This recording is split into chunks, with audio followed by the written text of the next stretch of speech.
Everyone, 2357 here and welcome back to another video.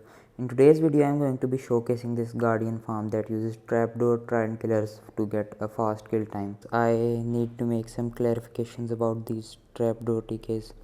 Some people think that they're extremely fragile, but as you can see this design here is relog proof. Well, kinda. If it breaks and you turn it off and relog again, it fixes itself, and I'm not going to show you that right now because it takes way too long to relog and I am lazy. But it also works on servers and you don't need to restart the server, you just need to relog your client. This double relog proof thing using trapdoors was told to me by shuminator, and thanks to him, and I just implemented it in a trident killer. Each cell is basically 2 trident killers and each of those is 4 game ticks, but there is a 2 game tick delay between them, so essentially it's just one single 2 game tick trident killer. And a 2 game tick trident killer kills the mobs at average of 11.5 game ticks, and that's just for the first guardian. The second, third and fourth die at 11 game ticks each. Now the way that you make this trapdoor TK is literally just a flicking trapdoor, but you just need to make sure that you don't log off when the trident killer is running. And even if you do log off or go away, you can just come here and relog again and that will fix it anyway, so you don't really need to worry about that much.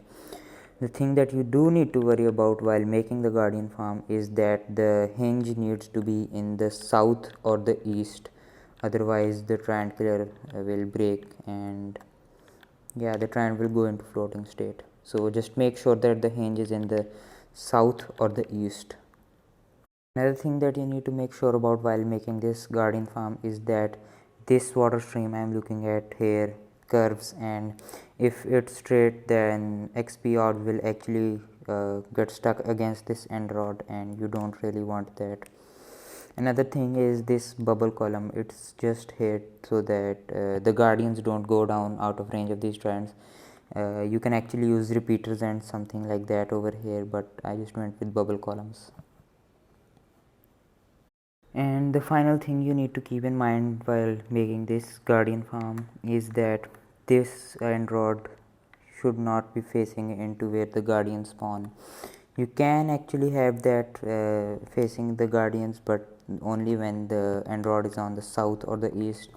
I would just recommend having it in this direction so that you don't have to worry about the direction anyway.